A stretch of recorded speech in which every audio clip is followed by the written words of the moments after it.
ডাক্তারবাবু, এই মৃগীর কারণটা কি? মানে এটা কি জেনেটিক কারণে হয় নাকি পারিপার্শ্বিক কোনো কারণে ট্রিগার্ড হয়? মানে কেন হয় এই অসুখটা? দেখুন, মৃগীর কারণ অনেকই, বহুবিধ কারণ রয়েছে। এটুকু জেনে রাখা দরকার যে মৃগীতে যে জেনেটিক আমাদের যে মৃগী রোগগুলো রয়েছে তার সংখ্যা খুবই কম। এবার কারণটা ডিপেন্ড করে যে কোন বয়সে এই মৃগীটা প্রাইমারিলি আসছে। আমি জাস্ট দুটো একটা এক্সাম্পল দিই।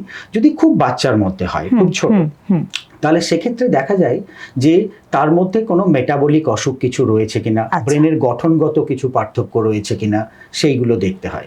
আবার ধরুন জন্মের পরেই কার খিঁচুনি হলো, সেখানে মূল কারণগুলো কিন্তু হয় আইদার দেখা যাচ্ছে গ্লুকোজ কমে গেছে, বা ব্রেনে অক্সিজেন কম গেছে, বা জন্ডিস বা বিলিরুবিন কিছু বেড়েছে, বা ক্যালসিয়ামটা কমে গেছে, এগুলো কমা, কোনো না কোনো শরীরের অসঙ্গতি।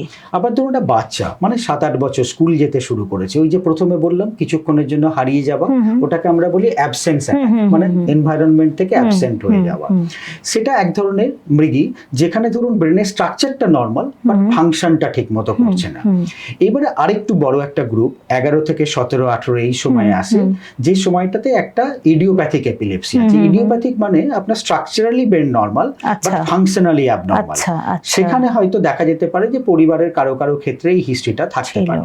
এবারে আরো একটু পরে যখন আমরা সবাই গাড়ি চালাতে শিখলাম, বাইক চালাতে শিখলাম, তো আকছার এই যে অ্যাক্সিডেন্ট শোনেন, তো অ্যাক্সিডেন্টের পরে হয় কি ব্রেনে অনেক সময় চেঞ্জ হয়, ব্রেনে ড্যামেজ হয়। তো ট্রমার পরেও এপিলেপসি হতে পারে, পোস্ট ট্রমাটিক এপিলেপসি। আর আমাদের দেশে মূলত দুটো ইনফেকশন যেটা খুব মৃগীর প্রকোপ করে, একটা হচ্ছে ব্রেনে এক ধরনের কৃমি হয়, নিউরোসিস্টিসার্কোসিস বলে, যারা সাধারণত ওই স্যালাডটা ভালো করে ধুয়ে না খায় তাদের জন্য।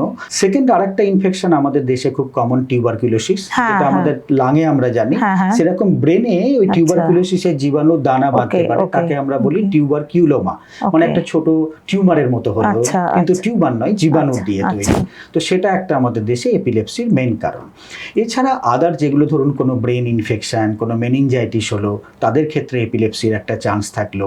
এখন অটো ইমিউন কিছু ডিজিজ আছে যেখানে এপিলেপসির চান্স থাকে, সেগুলোতে আবার যখন একটু বয়স হয়ে গেল তখন কিন্তু কারণগুলো আবার আলাদা। ধরুন কেউ 50-55তে সে প্রথম এপিলেপসি হলো, তাদের ক্ষেত্রে আমরা ভাবি যে কোনো স্ট্রোকের পরে হয়েছে কিনা। স্ট্রোক হলে তারপরে পোস্ট ট্রমাটিক একটা ব্যাপার, পোস্ট ট্রমাটিকের মতো এখানেও স্ট্রোকে ব্রেনটা ড্যামেজ হলো, তার থেকে হতে পারে।